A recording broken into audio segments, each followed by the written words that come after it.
Okay, welcome guys. Today we're having Doctor joining us and we're speaking on. I wonder if when I read his profile, I realized that this is someone you should really respect and the fact that he really has influence. And he'll be speaking on the secrets and truth about influence and leadership. So let's welcome Doctor Marcus Collins. Thank you so very much for having me. I'm super excited to be here. And I love this opportunity and I'm grateful for it. So I have some slides that I'm going to walk through and hopefully it will be advantageous to the conversation. So I'm going to try to share something here. Let's see if this works.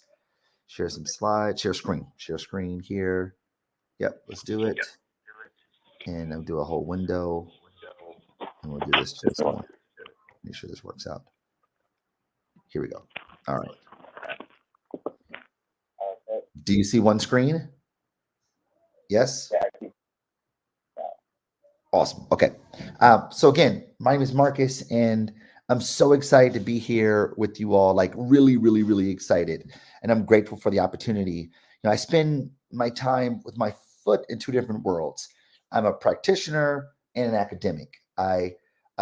Most of my career has been spent in the world of marketing communications, working in advertising agencies. I used to work at Apple doing partner marketing in iTunes. I used to run digital strategy for an artist named Beyoncé. And I also work in academia, teaching at many different schools, but currently a professor at the Raw School of Business, University of Michigan. And that's my work is really about bridging the academic practitioner gap, taking the things that we rigorously interrogate as scholars and applying them to what it means to be a practitioner. And over the course of my career, I've had a chance to put some cool things in the world. But that's not what I want to talk about. I want to talk to you about a perspective because I believe wholeheartedly that things aren't the way they are the way that we are. That is, the way that we see the world ultimately informs the way the world manifests. So if we want the world to manifest differently, we must first see it differently. Perspective helps us do that. And here's a perspective on leadership. At the University of Michigan, we talk about leadership often, and we define leadership as the ability to influence people without authority, right? The ability to influence without authority.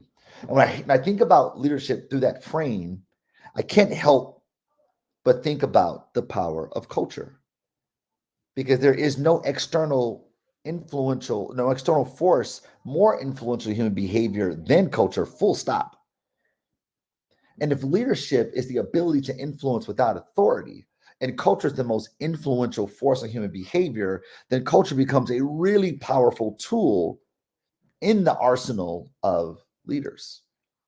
Leaders lead through culture. You hear that and go, yeah, of course, totally, right? Everyone talks about culture. Marketers talk about getting their ideas out into culture.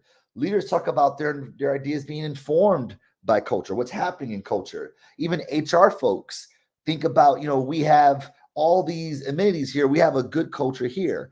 Everyone's talking about culture. But if you ask 5 people to define a culture, you get 55 different answers. And that's a problem. Because if we can't define a thing concretely, how do we ever operationalize it?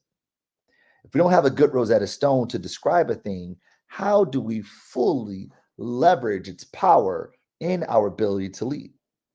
So, what is culture? It's a hard word to define because it's in everything and it's everywhere. It's omnipresent and it's abstract and it's intangible. So, what is it? Well, I think about it through a sociological lens, particularly this gentleman named Emil Durkheim, one of the founding fathers of sociology. And he would talk about culture as a systems of conventions and expectations that demarcate who we are and govern what people like us do. It's like a system, it's an operating system of what people like us do or what we do around here. It's anchored in our identity, who we are, and all the many hyphens that make up our identity. I'm a professor. That is a part of my identity. It's an individual referent. I'm in a fraternity called Phi Beta Sigma. That's a group referent. I'm a father of 2 little girls, Georgia and Ivy. That's an abstract referent. Right? These monikers make up my identity. Unfortunately, we aren't really good at how we define people because we put them in boxes, not because they're real, but because they're easy. They're typically defined by their age, their race, their gender. But we are more than those things. If you look at my demographics, my demography, since I'm 45 years old, I'm African American, from Detroit, went to public schools my entire life. Now, if a person saw that description about me, they would already manifest assumptions about me based on the assumptions they have about these characteristics. And while, yes, I am 45 years old, I am Black, I am from Detroit, did go to public schools my entire life. I also grew up playing jazz and I swam competitively. And I was an engineer as a college student. And I grew up loving the Monkees as much as I loved Tribe Called Quest and the Digital Underground. These things shape the way I see the world. And all this intersectionality makes up who I am. We typically think about people in boxes that we put a label to. And that label that we put on those boxes inform all the assumptions with which we fill that box. And while we may be Black in our representation, but some people are Black and into cosplay and into tech. And these different monikers make up who they are. Some people are Black and they went to HBCUs, historical Black college and universities, and they're way into gaming. Some people are Black, identify as Christian, and also are into country music. These things shape the way they see the world. Their intersectionality makes up who they are, not the labels that we affix to them. Because you can label anything with anything, but it doesn't describe what's inside. And here's why that's important. Because of who we are, we see the world a certain way. We have a set of beliefs and ideologies. That's why for some, a cow is leather, for others, it's a deity, and for some, it's dinner. But which one is it? It's all those things, depending on who you are and how you see the world. For some, a rug is decor. For others, it's a souvenir. For some, it's a place of worship. But which one is it? It's all of those things, depending on who you are and how you see the world. In the States, if a black cat crosses your path, it's bad luck. But if you're in Japan, a black cat crosses your path is good luck. Which one is it? It's both of those things, right? And because of who we are, we see the world a certain way.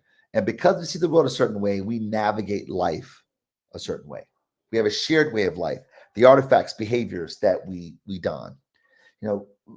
When those early sociologists, Weber, Marx, Durkheim, were studying culture, they observed religion to better understand culture. And we can see how our culture manifests or play out in our religion based on the meaning that we affix to things and the behaviors that we take on as a result of those meanings, right?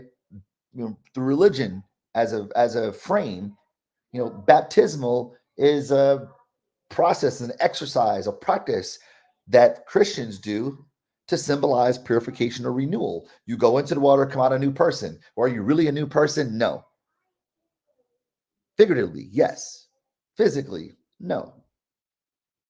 But the meaning that is imbued in that practice is a way by which, it forms the way by which we go about our shared lives. Same thing in Judaism, right? The bar mitzvah or the bat mitzvah is a ceremony that symbolizes a boy or a girl's coming of age. And therefore, they are responsible for their actions. Well, 13-year-olds aren't responsible for their actions, but the idea is that this is a time where people are elevating through life. Or in Islam or in the Muslim, among Muslims, the Islamic religion, right? They use mats to symbolize cleanliness. It's a symbolizing gesture that is manifested through our practice. Or the bindi in Hindu, this is a way of signifying marriage. This artifact is a way of signifying devotion, right? These are all ways of life that we do based on how we self-identify. The artifacts are the human-made objects that people use to signify their cultural subscription, right? If you were in corporate America, you would wear a three-piece suit. But if you're in the Middle East, if you're in Saudi Arabia, you'd wear this if you were a banker. But also our behaviors. These are the manners, the rituals, the ceremonies, right? Even things as trivial as how we greet each other, right? These things are based upon who we are. our identity and how we see the world. I'm from Detroit, so we greet each other like this. What up, though? That's what we do. Then it's also the language, the system of communication that particular communities use to engage, right? It's like knowing the word bad. Like if I say the word bad, do I mean Michael Jackson bad or do I mean Michael Jackson bad? And listen, don't get me wrong. I love Michael Jackson, every single Michael Jackson, but you get what I mean here. The shared way of life are outward expressions of our inward beliefs based on who we are and what people like us do.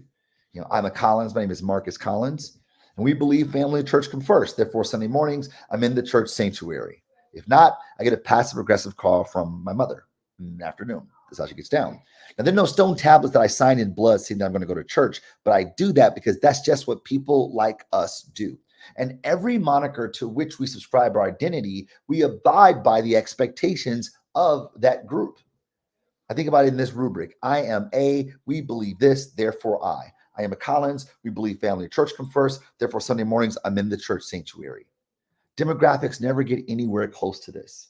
The way that we describe people with labels and stereotypical boxes never get close to this.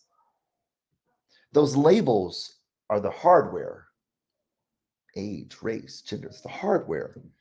But the software is what governs us, the operating system. And that's informed and defined by our identity, our beliefs, and our ideologies. I mean, which Alex do you think is more committed to running? Alex who likes to run or Alex who is a runner? Surely it's the latter. The Alex who is a runner, that's the Alex that gets up and runs regardless of the weather, regardless of how tired she is, regardless of any factor. That Alex gets up and runs because that's what people like them do. Who we are informs how we see the world, and how we see the world informs how we behave in the world. And then we express ourselves through shared work.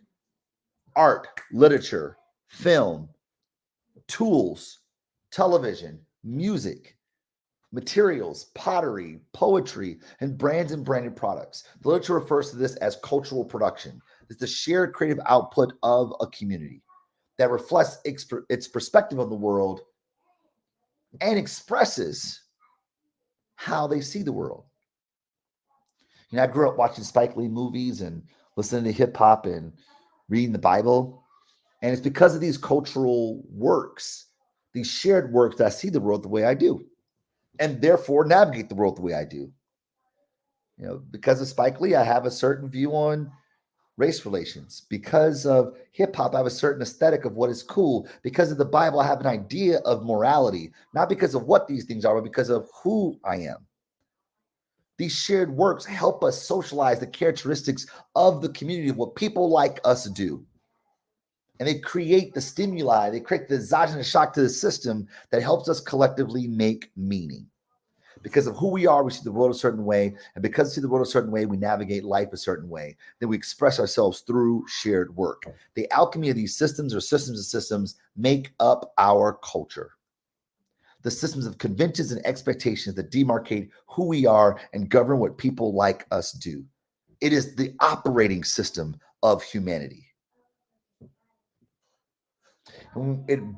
It's governed or is based on one simple question. Do people like me do something like this? The answer is yes, we do it. The answer is no, we don't.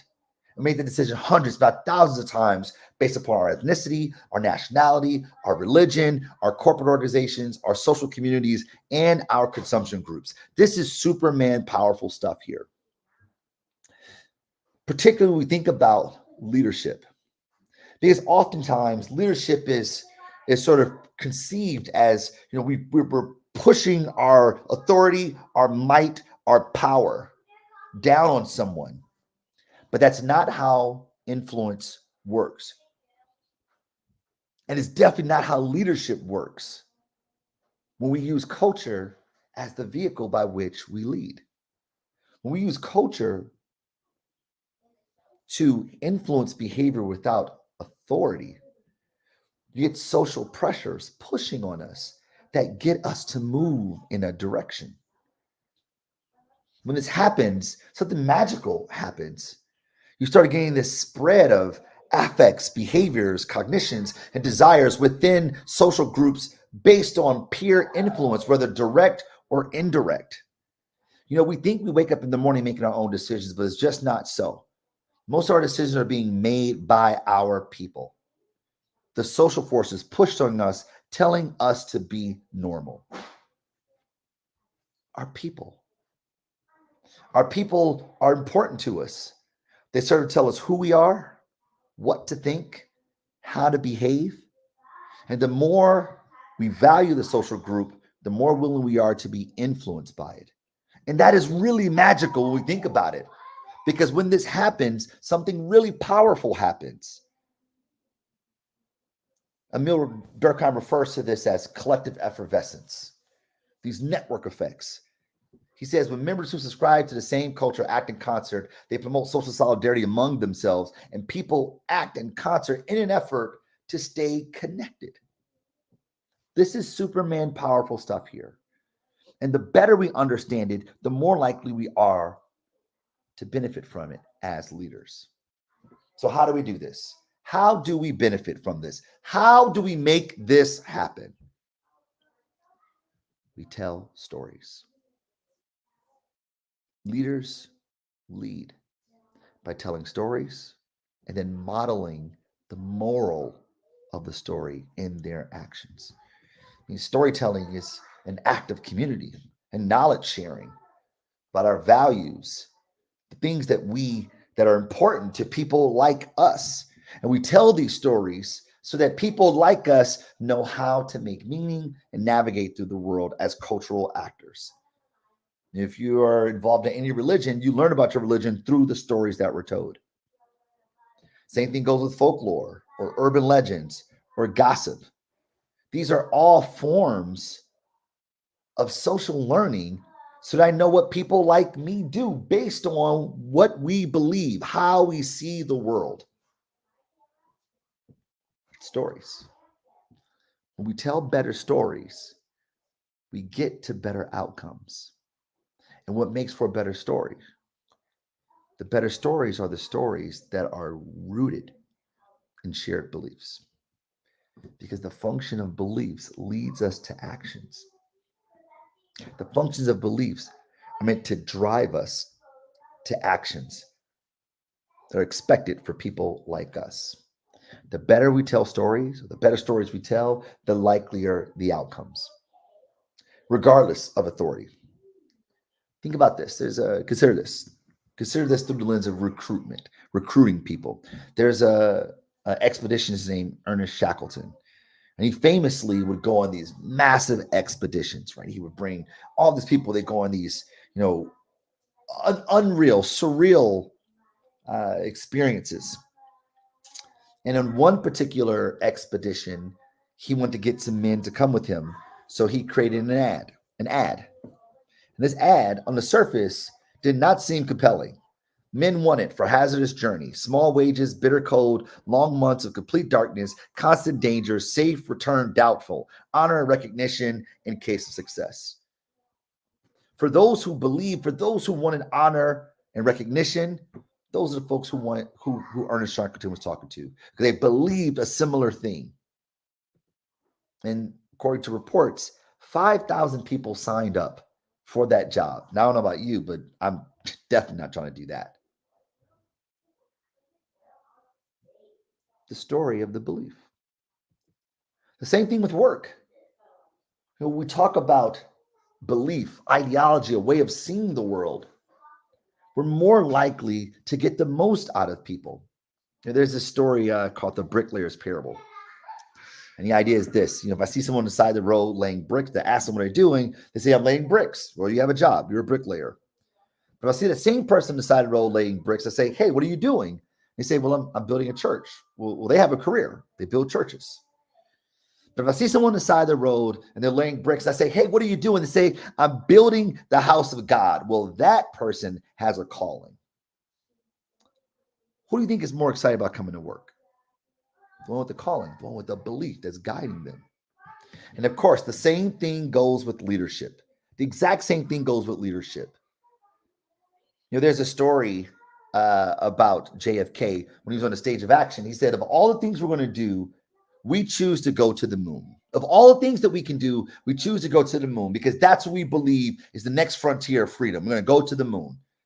And as the story goes, JFK goes to a NASA station and he sees a janitor pushing a broom. He says, "Hey, what are you doing?" The janitor says, "Mr. President, I'm putting a man on the moon, sir." Even the janitor knows what to do. When the belief is clear and the stories are resonant, that's Superman powerful stuff. The function of belief is to commit us to action. So if we want to lead, we have to tell better stories. Stories become the way by which we catalyze culture, and culture is the most influential force on human behavior, full stop. And the job of a leader is to lead without authority. The job of leadership is to lead without authority. So we have to be brave enough to tell the stories,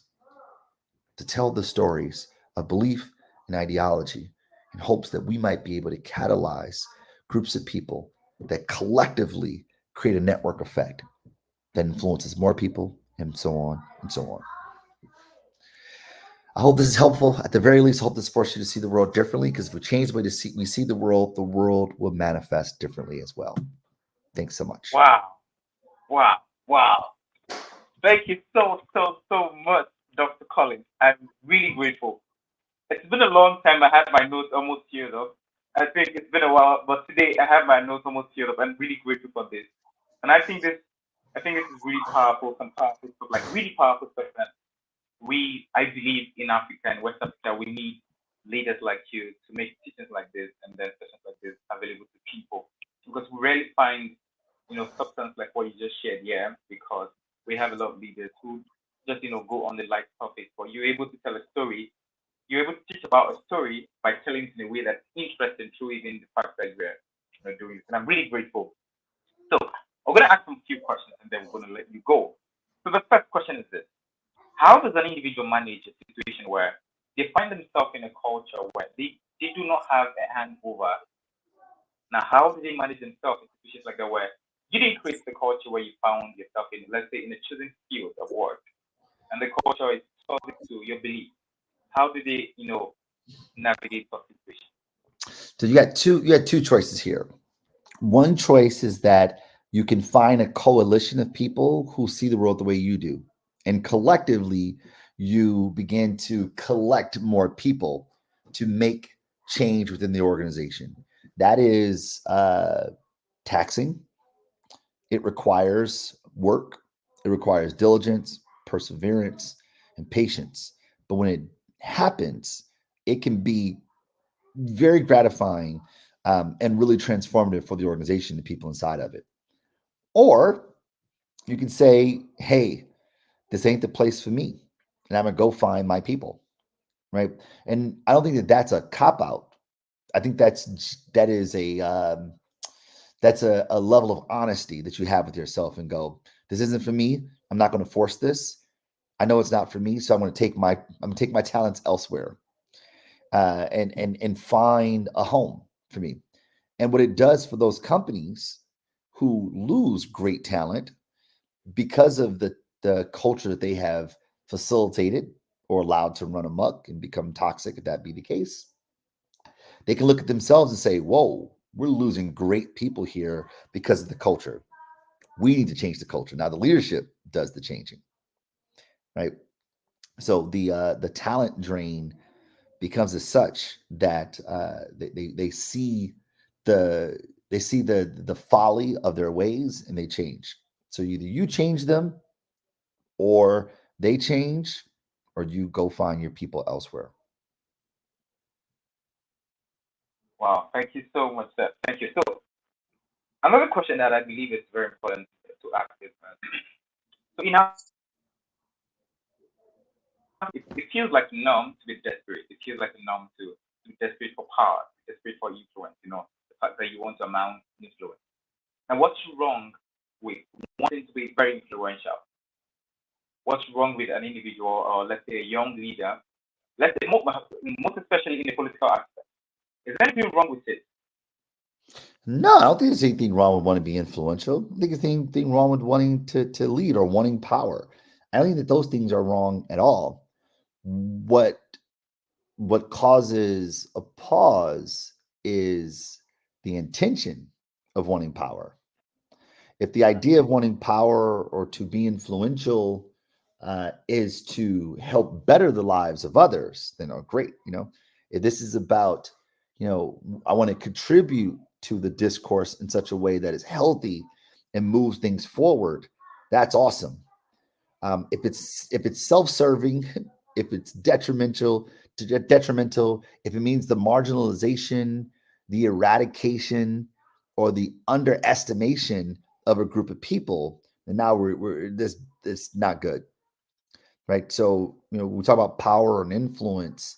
These things are, I think of them as value neutral. They're not good or bad. They just are. Just like culture, it's not good or bad. It just is. But how you use it, the intent in which you use it, that makes all the difference. Wow. Thank you so much, Mr. Collins. Okay, so we have a last question. No, we have, I think, two last questions before Okay, we go. go for it. And this one is, it's more like asking your opinion, asking about your opinion. So currently we have a challenge, and I think it's a global challenge with leadership. And one of the challenges with leadership is, people-oriented leadership, where people, where policies are not being created and they're not centered around people. Mm-hmm. Most especially in West Africa, we have that a lot. We see some of our political leaders, they make policies and make decisions that are centered around themselves for themselves alone. And so the question I'm trying to ask is, what have you discovered, and what do you think can help change the narrative in this field where we have leaders? So because we have leaders at the top that are focused about themselves, and so it creates an image, it creates a mindset in the minds of young people that this is what leadership, political leadership should be. When you get to there, this is what you need to do. So Yeah, how do we change the narrative? How do we change it as young leaders, yeah, especially if you live in West Africa? yeah. I think that's where storytelling becomes invaluable. You know, we have examples of leadership that are not reflections of our ideals of leadership. Therefore, we have to tell the stories of what real leadership is. And when we do that, we point to figures that are contemporary, that are here, that are now, that are present, to say, hey, these are the people that we want to be more like. And you use your social resources to prop those people up, make room for them, encourage them, because those people are. I mean, if we left politics and leadership within politics up to their own devices, we'd be in really bad shape. I mean, that's across the globe, especially here in the United States, because good night. Um, but you need people to step up. And when people do, you got to support them. And that requires the stories that we tell about what we want, about what we believe, and the people who are reflections of that. Wow, wow, thank you so much, Colin. Okay, so we're going to go to the last question, and the last question is: you've had experience, you've worked with different people, and the question I often ask speakers before they leave is, what's something you've discovered basically in life and in your experience so far of leading people, and you would want people to know today? Oh Something yeah, you want people to know today. yeah. I say there's two things, if I may. The first is kind of how I started today, perspective. And the truth of the matter is that the world is not objective; it's subjective, right? Hmm. Things aren't the way they are; it's the way that we are. Which means that my truth is no more valid than someone else's truth, right? Uh, my truth is just as real as someone else's. And so long as someone else's truth doesn't mean my oppression, my eradication, then we can rock. In fact, a different perspective helps me see the world more vividly. And the more perspectives that we have, the more uh, the more vivid the tapestry that is social living becomes. So that's the first perspective. Like we benefit from perspective, the diversity bonus of different perspectives. The skill we need in that truth of perspective, so we need more empathy, which is self-aware perspective taking, realizing that everyone's perspective is different in many cases, but also having the wherewithal, the curiosity, the willingness, the want to see the world through different lenses, to understand the dynamism and all the different heterogeneity that makes up the world in which we live. If we understand the truth about perspective and its subjectivity, and we have the curiosity, the empathy to observe and understand other people's culture, I think the world would be a better place, truly. Wow. Wow. Thank you so much, Mr. Collins. I'm really, really grateful for this. And I'm really hoping that one day we'll have you in Nigeria and in Africa, probably whenever you're in Africa, to speak to you. And I think with what you just shared, I think it's very important that we make this like public to a lot of young people to listen to. Because these are things that I believe will change the mindset of a lot of young people, and not especially in Africa, because I think we are low on the subjects, we're low on topics like leadership here. So I'm Yeah. really grateful. Thank you so much. The And pleasure so, is all and last mine. question before we I got to let you get go. I got to get back to the continent. It's been far too long, and I want to visit Nigeria for a long time. I studied Swahili when I was in high school, so I got to get to Kenya. Like I got to get to the continent. I haven't been back. I haven't been there since 2007. I got to get back to the Wow. continent. So we're waiting for you. We're waiting for you. We want you to come so that we could have like a live physical session with you, really. We're waiting to have you one day, really. We're looking forward to that. Thank Amazing. you so Thank you, much. my brother. Appreciate you much. Take Thank care. you so much. Bye. Okay, bye, sir. Thank you everyone for joining us. We'll see you guys some other time. Thank you for joining. Bye.